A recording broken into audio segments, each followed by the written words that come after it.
அவர்கள் பேசும்போது வள்ளலாரின் பால் ஒரு ஈர்ப்பையும் நம்முடைய ஆராய்ச்சாளர் அதை பற்றி அந்த ஆழத்தையும் நமக்கு அவர்கள் காட்டிவிட்டு சென்றிருக்கிறார்கள். அதே போல் ஒவ்வொரு துறையிலும் நம்முடைய நடிகாட்டியை நம்ம நிகழ்வு வச்சு அதில் தான் நம்ம விழிப்பா இதயவேந்தன் பெயரால் ஒரு விருது ஏற்பட்டு ருத்ராசா குமார் அவர்களுக்கு கொடுத்தாங்க. அதுக்காக நம்ம விழிப்பா இதயவேந்தன் பெயரால் நம்ம பாராட்டுவோம்.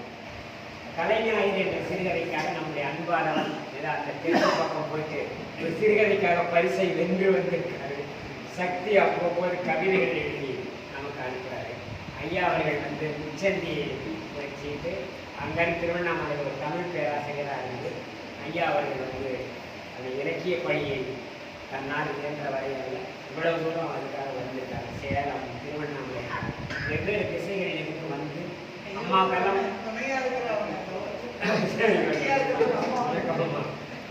அவங்கெல்லாம் வந்து ரொம்ப இதுக்கெல்லாம் அம்மாவுக்கெல்லாம் அரப்பாக ஒரு நாள் லீவு கழிச்சு வந்திருக்காங்க. அதில் மறுபடியும் இந்த நிகழ்வுகள் இது மாதிரி ஒவ்வொருத்தவங்களும் நிறைய மணவரன் போன்ற மிக உயர்ந்த இத்தனை ஆண்டு காலமாக திருவள்ளுவர் நாட்டில் நடத்தி கொண்டு தொடர்ந்து சொற்பொழிவுகளை நிகழ்த்துவதற்கான ஒரு வாய்ப்புகளை திருநாவுக்கரசு ஐயா பேராசிரியர் இருந்தாங்க.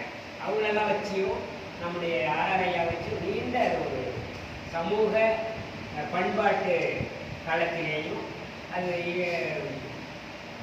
மேலும் அந்த மார்க்சிய கண்ணோட்டம், இடதுசாரி கருத்துக்கள், இந்திய நாடு வரலாறு இவற்றையெல்லாம் போதிக்கக்கூடிய ஒரு இடமாகவும் ஐயா அவர்கள் அந்த பணியையும் இப்படி எண்ணற்றவர்கள் பேராசிரியர்கள் சத்தியபெருமன் சார் பார்த்தீங்கன்னா அவங்க புத்தகங்கள் எழுதியிருக்காரு.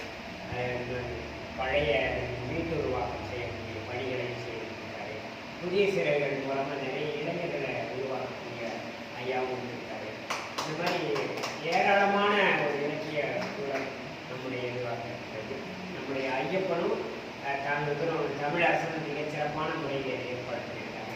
இந்த நூலை எழுதிய திருநாவுக்கரசு ஐயா அவர் வந்து சிறுகதை என்ற வடிவத்தை கொடுத்துருக்காங்க. ராமரெல்லாம் நல்ல கதை சொல்லி முத்தராசனுடைய கதையை அப்படி சொன்னார்.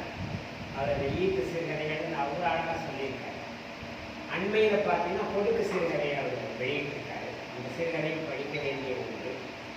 கனவு துளித்த கதை என்ற சிறுகதை தொகுப்பை எழுதியிருக்கக்கூடிய நம்முடைய ஆராய்யா அதை யாருக்கு அதை காணிக்கையாக்கியிருக்காருன்னு சொன்னாக்கா மகாகவி பாரதிக்கும் என்னுடைய குருநாதரான ஜெயகாந்தருக்கும் அதை டெடிகேஷன் அந்த காணிக்கையாக்கியிருப்பாரு. அது ரொம்ப அதை நம்ம தேடி தேடி வாசிப்பதற்கான ஒரு இது. அந்த அட்டையெல்லாம் அந்த திருப்பூருக்கு தென்பெண்ணை இலக்கிய கரையோர அந்த இலக்கிய பூஜைகள் மாதிரி அப்படியும் நல்லா இருக்கும். அதை நம்ம எல்லாருமே வாசிப்பதற்கான ஒரு தளமாக மாணவ செல்வங்கள் இருக்கிறதால அதை நான் உங்களுக்கு பற்றியெல்லாம் அவங்களுக்கு அறிமுகமாக சொல்லியிருக்கேன். கோவிந்தராஜ் மகமான ஒரு சில ஹைக்கூ கவிதைகளோடு வந்துவிட்டார். இன்னொரு மாணவரும் இல்லை, நிறைய பேர் இருக்காங்க. இது வந்து சிறுகதை தொகுப்பை பொறுத்த வரைக்கும் நம்முடைய விக்கிரவாண்டி பக்கத்தில் இருக்கக்கூடிய வி சாத்தனூர் கிராமத்தை சார்ந்த நம்முடைய எழுத்தாளர் திருநாவுக்கரசு ஐயா அவர்கள் இச்சிறுகதை தொகுப்பை எழுதியிருக்கிறார். கட்டுக்கழுத்தி என்ற இச்சிறுகதை தொகுப்பு